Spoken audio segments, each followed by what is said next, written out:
Before 9. Oh shit, that stuff is really spicy. Milk. Drink some milk. Yeah, you had to drink some water. It's like an episode of Hot Ones. Hey, what's going on? It's Syntell with the Intel, and I am here with the incredible Michael Clare. I'll take it. Episode 7, baby. Yo, if you haven't caught up yet, 1 through 6 are in the links in the description below. Thank you so much for hanging out with us. Make sure you give us those thumbs up. Let's get started. Syntell reacts. Let's go! Thanks, FX! I was in the middle. You said it. I was in the middle of saying let's go. I said you got your cue? Don't even matter. Thanks, FX! That's a lot of trash. That must be what? Where are they? Where are we? Is that Nueva York? This show? Mm-hmm. High Rise. Oh, you was listening to it. Yeah. That's a teeny tiny. It must be New York. That's what I'm guessing. Oh yeah, that's what yeah. Nueva York. Been trying to reach her all morning. Has he eaten? I ordered us some coffees from Balthazar and I got him an Eggs Benedict. He wouldn't touch it. All right. Why would he want an Eggs Benedict? This is a child. Give that man some Lucky Charms. Some pancakes. Oh, Sylvia must be his nanny. What? Yes. Yeah. Yeah. Yep. Yeah. Yeah. Sylvia be hooking it up. She's giving him some flavor. He said it's bland. I do not like bland food either, little homie. Okay. Yo, is he watching The Proud Family? Please. Yeah. You know they remade it. Look at the way he's smelling it though. He's gonna try it. It's gonna be too spicy for him. Watch. He's gonna cough. Told you. Told you. Oh, how's that slight pepper? Before 9. Oh shit, that stuff is really spicy. Milk. Drink some milk. Yeah, you had to drink some water. It's like an episode of Hot Ones. Eat, Bash. Something happened to Sylvia. Uh-huh. She got her reparations and she's like, I ain't coming in today. No, that's course. not it. She must have passed or something. Maybe they're gonna go like meet the family or something. I don't know. Did it say where it was from? I didn't. Oh no, I mean the sending address. I didn't see that part. I don't think it did though. Okay. But I don't know. Trini to the moon. Pumpkin spice on it. No, she's just breathe. Oh, okay. Everything is gonna be okay. Deep That's breath. what it is. Hugs. Woo! I don't want to see when he finds out. That is devastating. Lip shit. You remember? Yeah, okay. I'm so Don't sorry. do lip shit. Right. Bye. I don't know if I want to take that person's advice. Right? What's coming from his lips? Was that Kim Kardashian doing the No. makeup? Like, was that the? No. Okay. Nah. I didn't know if it was like that transformation into Nah. something else. Wasn't her. Just say it, white. Oh my goodness. He said, mm-hmm. Sounds expensive. You know what it Sylvia sounds wasn't like? cheap. Sounds bland. Swims so wild and he swims so free.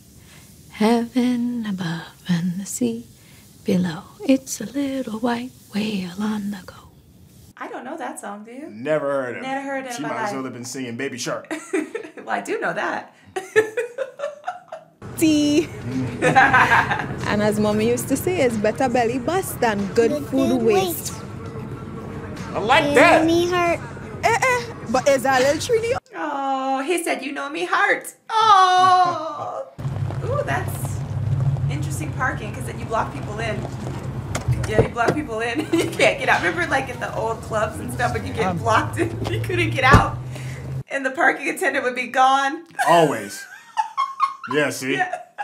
You said it straight. All right. You good. Okay. He's like, oh, this is what Hi, Richie. Hi, Richie. She said, just leave him there. It's fine. Hi. It's fine. Oh, did you see Paperboy was on the wall? Oh, I missed They that. had posters Oh, of Paperboy. I hate I missed that one. And I install televisions when I can. Wow. Just 5 jobs. We got 5 jobs. It's like, Know your place. know your place. We pitching now. But Come you on. remember that we got 5 jobs. Yeah, that 11 color, yeah. I bet she used to care for him too. You know, Sylvia was my babysitter too. It was just a sad day. But she be happy we're out here, you know. Look at the way she looked at him. You see the way she looked at him? She's like, oh, my child. Look, look. Sylvia is close to you. Amen. Let the church say amen, man. Let the church say amen. Amen. Come here today. He's been before. He's been before. To get all her brothers and sisters to the U.S. as well. Including her sister Nancy, whose son Oswald is doing his sting as wide receiver for the Patriots. Look at his face. Saddest, you lost me some money, boy. Oswald James was related to our nanny. Yeah, I heard. She will be. See what happens when you actually talk to people? Fear not, for I am with you. Yes. Be not dismayed, for I am your God. Yes. I will strengthen you. Yes. I will help you. Yes. I will uphold. She looked at the other dude too. Started by Sylvia, by the way. Nice. To help us Stay fulfill this ask of Mrs. Hosanna. We will also be playing one of Sylvia's favorite songs. They're not gonna Trini work. to the Bone. Oh, that's Trini to the bone. Look at him. He's like, that's the song. Look, he's like, yes. In remembering Sylvia in the way that she wanted to be remembered. Okay, that was the fastest funeral I think I've ever seen. Yeah. I mean, you know, it's for TV. It's for TV.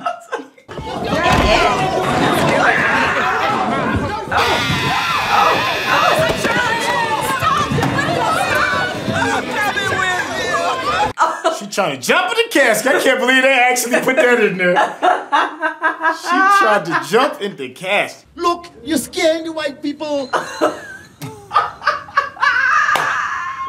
No. We just have to go. It's how we sad. How they grieve, yeah. How we grieve. They are totally culture shocked. Oh, yeah, they don't know what's happening. They don't know how to process. He's all like, what just happened? Yeah, he doesn't even know what to say. Sweet. Yup, it's in you. Yeah. It's in your spirit, in it? I love my country. I hope they go to the wake so they can get some of the food. Then they really have some culture. I think I know what it is, though. Between the package and the picture. I know what the package is. Can I? Spices. Love you. Do you want me to tell you what I think? You, Dad. I think it's probably pictures from the family picture day. And he and Sylvia are Ah, good call. in it. Yeah. Good call. Yeah. Goodness, that's creepy. I'd be like, you go, because I ain't going to see what that is. Goodness. Wow, that's disturbing. Oh, that is... Oh, she even dressed up for them. Look at the way she's looking, though. Yeah. Look at him, too. Did you see the son, too?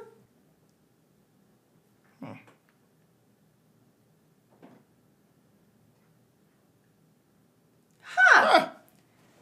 That was interesting. Is there an after? All right. Well, I think there's a decent amount to unpack with this. Yes. All right. So the first thing we're introduced more so than anything else is just the culture shock, right? When he's eating the food. It's like one of the very first things. Yeah. Seasoning. Seasoning. He's introduced to seasoning for the first time. You'll be introduced to seasoning. Yes. It was a little too hot, too spicy. And so you immediately get the difference in culture right then and there with just the food. Well, yeah, because he said, the little boy Bash, he said it's bland. Yeah. I don't want that. And then we see other little hints like the Proud Family being played on the little kid's computer. Yes. Okay. Yes. Differences in how love was shared with the child, be it with the singing in order to make him feel better, the rubbing his back, being present at the school, walking him actually to the class instead of just dropping him off, having a relationship with the teacher, being a part of the school pictures. She shared her family with him from when we found out about Uncle Samuel. So these things are, I guess, I don't know, jarring, I guess, if you his mom and dad and you don't know anything about it, or you don't know and keep up with your child and the things that your child is experiencing. I'm just kind of just starting with that. I'm kind of just spitballing where the thoughts kind of come in. What hit you? Yeah, I have some too. For me, obviously, the first thing that comes to my head is the mammy, right? Yeah. So that obviously that's the first thing that comes to my mind is the mammy. Yeah. And the fact that, you know, black slaves raised their owners, you know, babies. Yeah. Right? Yeah. So took care of the entire, from nursing to just raising. And then it's interesting that people don't expect for the child to kind of learn their culture and, like, you know, because it's one of those things, what is it, birth versus, oh my gosh. Nature versus nurture. Nature versus nurture, right? So I think that this kind of plays on that whole aspect. So, right. Because even though naturally, those parents birthed him, you know, nurturingly, Sylvia was it for him. Yeah. I think the mammy reference is a very big part of all of this, because black women who were breastfeeding these children were literally giving a piece of themselves. Many black women who were nannies at that time spent more time with the white child than they did with their own kids. Which we saw. Right? And they did it because it's they had to. You know, if it was in terms of slavery, they had to. Even if it was post-slavery, when you're out looking for work, it was taking care of, you know, a lot of white children, taking care of a lot of white families. And all of that time, all of that love, all of that was shared with somebody that wasn't even in their family. And of course, if you're gonna be a child and you're gonna miss your mother's love because it's being shared with somebody else. So that outburst is a legitimate outburst. Yeah, it's interesting though too, because not only was she a nanny and taking care of other people's children, but she was also active in the community. Like she started this dance troupe at a local high school. So it seems like she was still trying to spread the culture because that was in her, right? Yeah. She was of that culture, Trini to the bone, right? Right. So it's hard because I'm sure there probably, hopefully, was some kind of balance, but it was just like she wasn't there for the major things according to Princess, right? Right. Yeah. And you're also in a moment of grieving, like he said at the very end. He's like, well, this is how we sad. This is how we grieve. Yeah. And this is the last time that you're going to be able to express. You know, traditionally, and a lot of times when you're dealing with funerals, this is the last time that you can express your feelings and thoughts with the dead before they move on. However, it is that you believe in death. So, you know, the daughter felt that way, and the other uncles or brothers, whoever it was that was fighting, it's like this is the time to kind of like get things resolved, and it can be uncomfortable because there's a finality to all of this. She was a big pillar to the community. She was there, but not necessarily in the capacity that she could have been had she not been stuck doing this deed that she gave her whole self to. Well, and the thing too though was like the son said though, you know, she was supporting us, so it wasn't necessarily that she wanted to be away from her own children. It was just that in order to support you guys, you know, she had to take care of other people's children. And because she was doing that doesn't mean that she would just half-butt it. You know what I mean? Like she really cared about humanity and children, and you know what I mean, and giving herself wholeheartedly. So it's hard. That balance, I'm sure, was very difficult for her. I mean, we could even take it another step. Not only did she sacrifice for her immediate family, she sacrificed for her family abroad and was bringing people back over from Trinidad and Tobago. I think it was also interesting as well with the other white guy that she had nannied, nursed, babysat, however it was, and him like full on taking in the culture, and he was like, "No, I'm from Tribeca," you know. It's like, whoa. It's like, you have an accent. He's like, it's funny how people say that. He's like, yeah, a lot of people tell me. So there's an argument that, you know, it don't matter. Like our culture is so strong. Be it if you're from the islands, or if you from Tupelo, Mississippi, who knows, you know. We have the capacity to change culture, period, just from our presence. And her presence changed his culture, from the things that he ate, to the things that he saw, to the music that he listened to. So that's just a huge impact that we kind of do just innately. You know, and so much so that you can almost get lost in our culture, which I think that like that white dude is in a sense. I'm sure he knows who he is, but there is very strong tones of what has influenced him. Oh, of course, and like you said, like our influence is very rich. Yeah. Like our history and our traditions and our songs and our foods and things like that are so rich and flavorful, and I mean that like literally and figuratively. Right. That it's just hard not to become kind of engulfed a little bit, maybe even infatuated, because you saw even the dad when they were sitting in the bed having the conversation. Did you know that limbo dance came from, you know what I mean? So he was like, you know, he was like, oh, I'm learning a little bit. And you saw it when he was singing the song in the car. Yeah. So it's hard not to find like this joy and this richness in it, and I think that people kind of covet that sometimes. I think it was really interesting too as well that a lot of people want to take part of the culture, but they don't really want to dig into the details and find out the depths of what's involved in the culture. And we saw that when he was running, and he was, you know, and he's listening to some hip hop music, listening to some rap. So for him, it's just a casual thing. He's just like visiting, but not really like jumping into the deep end. Oh, go ahead. No, go. Can I go ahead? Yeah, no. I was about to change gears. Okay, no. The interesting thing that you say about that is him like testing the waters or whatever. He was running while he was listening to the hip hop.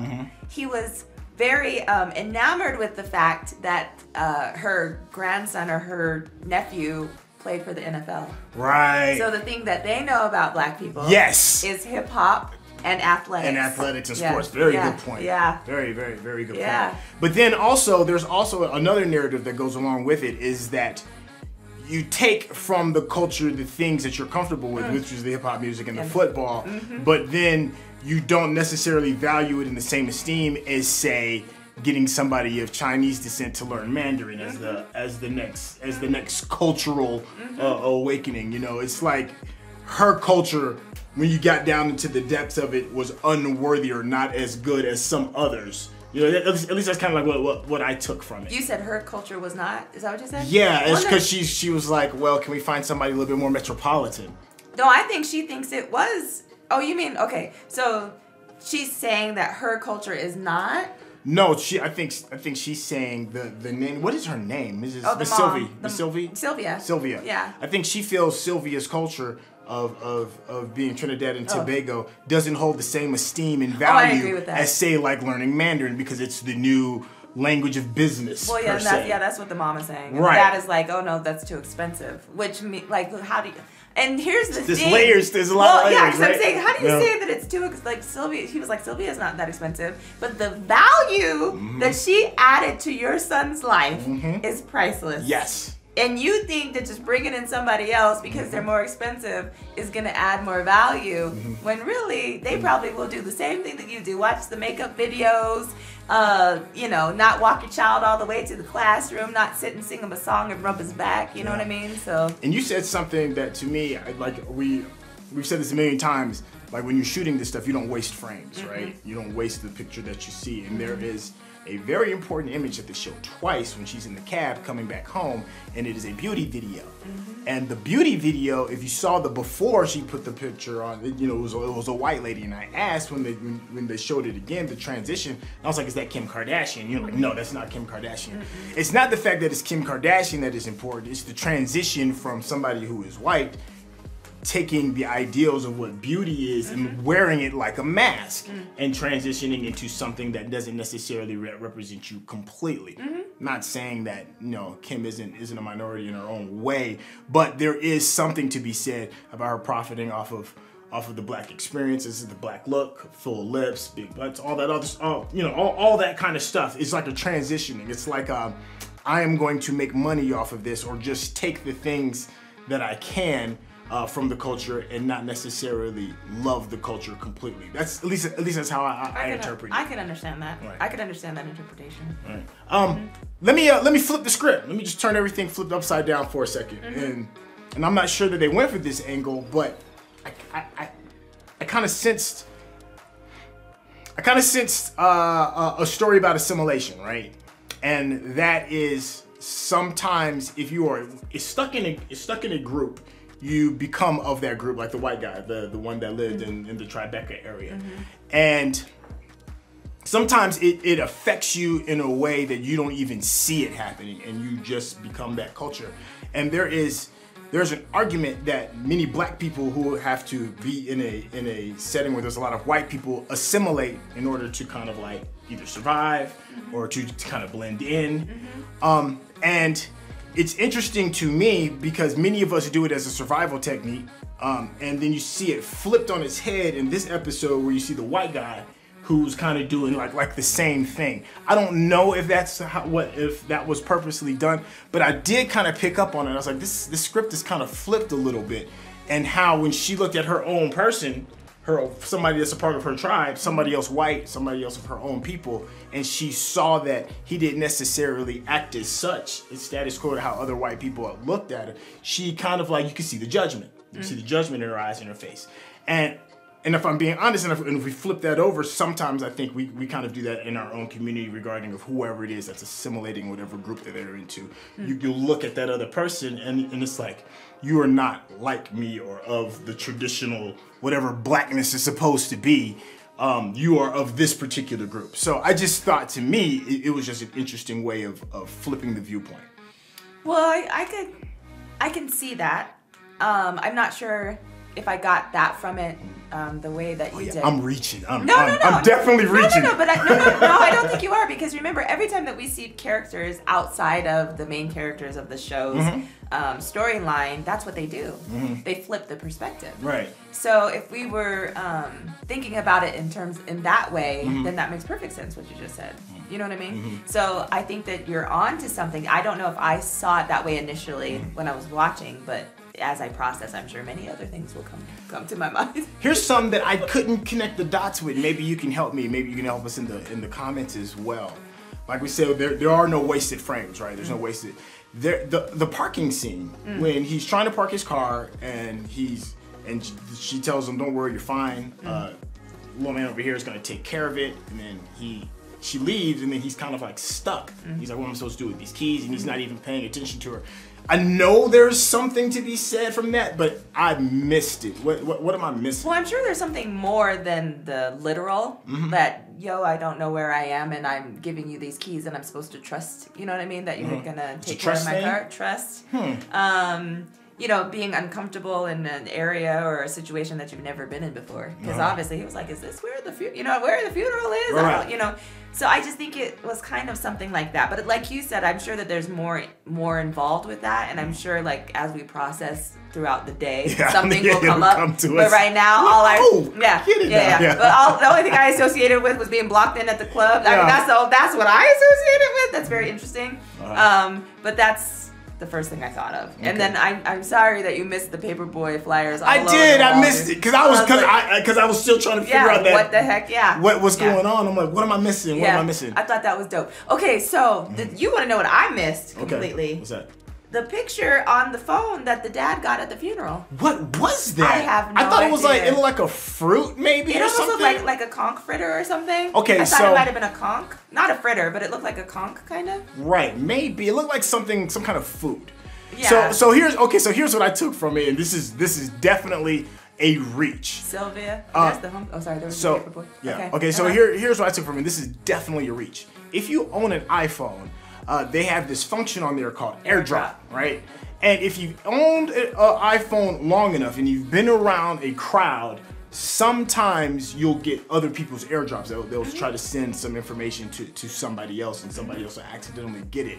To me, it felt like a symbolism of like, whether you want this information or not, regarding what it is that Sylvia was teaching their child, he's gonna get it anyways. Even if it was like unsolicited, it's like, boom, this is on your phone now. Okay. I'm just assuming the picture has something to That was do very profound, though. with the people in the funeral, or maybe Trini culture. I'm not sure, because we couldn't really figure out exactly what that picture was. Well, if it is a conch, like conch fritters, have to do with the.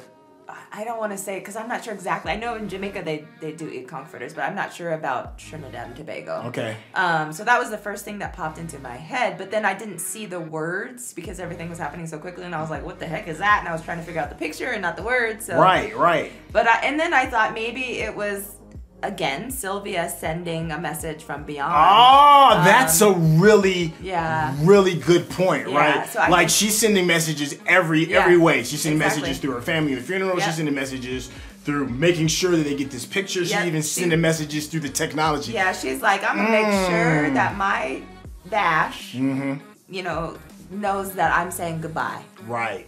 And I think that was her. Those were her signals. You know how we look for when people pass. A lot of times we have symbols or what are you, oh my gosh, or messages from beyond, right? Okay, right. You know, so there are certain things that people think about that are associated with whoever passed. Okay. And so I think that might be a message from beyond that she's trying to get to Bash. Okay. All right. Yeah, I'm with that. We were actually looking at the picture now. I have no idea what that Were there is. any? What were the words beforehand? Let me see if I can go back. Yeah. There we go. Airdrop. Airdrop. Gooch Lickman would like to share a photo. Oh, well, that is not a food. Who is Gooch? Gooch Lickman is probably something sexual in nature. No. Lickman. No. Oh no, I'm thinking of lip shit. Lip shit was the doctor. Was the doctor. Lickman. All right, so I've heard the term gooch before in reference of a lot of something different, and it's not a food reference. It's more of like a sexual kind of reference. But is it the head of a man's genitalia? No, I don't think that. I don't know what that is. Listen, I don't know what that is. Here's your challenge, chat. What do you think that is? Right? You've heard the term gooch, and then lickman. So that's what I'm saying. Those two terminologies come together. Lead me to believe it has nothing to do with food. Obviously, I am not of Trinidadian and Tobago descent. Maybe. Maybe there's something within the culture that we're missing regarding that. Let us know what that is, if that has just been PG rated. And also, how does that apply to the overall story of this episode? Okay, the only thing that I can think of, if it is related to some sort of sexual reference. I think it is. Well, you know the black culture, black men typically have a part of their body that is coveted as well. Oh yeah. So maybe that's why they sent it to him and not to the missus. Yeah. Like, yo, look, you know, this is what it is. This is. I don't know. You were talking about reaching. I'm the one like. Obviously, we are reaching. Yeah. Because there's a cultural disconnect even within the culture, because that's how vast and amazing our culture is. There's so many different facets. Not all black people know everything about every facet of blackness. We just black. It's just what it is. Facts. All right. Hey, I think this is actually. I hate that we're. Wait, one more thing. No, let's not end the picture. Right. One more thing, and then I promise. Okay, so we didn't talk about the family picture. Oh, okay. Yes. And the fact and how it came about and how it kept being delivered and what do you think that meant? The fact that it was like 3 attempts and. Yeah, 3 attempts is one thing. Yeah, and the way that it came. Yeah, and it also it came like at first it's like a light knock, you know, and the second one's a little bit more aggressive, and then the third one is like get your ass Middle of the night. Come and get these photos. I think, of course, I think it is the spirit of her. I do too. But also there's something a little funny about the pictures too, because it's as if each picture of her is kind of like this is my son kind of thing. Like I raised your child, right? like it's a bit of smugness. But at the end, it's both of them with each picture. Yeah, and at the very end, you're right. The photo of even the son, he's kind of like the one at the end though. The child almost looked like Damien's baby. Yeah, a little bit. Like, like he's about to set something on fire. Exactly, and then like and the evil part of it is. Interesting, it's right? creepy. Because she's got on the red. Yeah. She's wearing the red. I like her pearls. And it does feel, it's a little creepy. Like your son is ours now. Yeah, it's like, a little creepy. Like she's got the last laugh. Yeah, it's a little creepy. Right. That's all I'm saying. No, I feel that. I do feel that. Wait, a little bit of, is that voodoo up in there? No, I'm not claiming that. I'm not claiming that. Santeria? No. The Gumbada? Yeah. Yo. Okay. Listen, all respect to all cultures. Listen, and I mean that for real. Absolutely. Fill in the blanks where we missed. Let us know where we got it right. I'm curious. I'm really looking forward to seeing what the comments say on this one. Hey, y'all, Syntell with Intel. I'm here with the absolutely fantastic Michael Clare. This is one of my favorite shows. Yeah. Oh yeah, definitely. It always changes tones with you, and you just don't know exactly where it's gonna be. It stuck the landing for me. Anyways, listen, thank you so much. Make sure you hit those thumbs up, and if you haven't subscribed, what are you doing? Hit the subscription button, and we'll catch you later.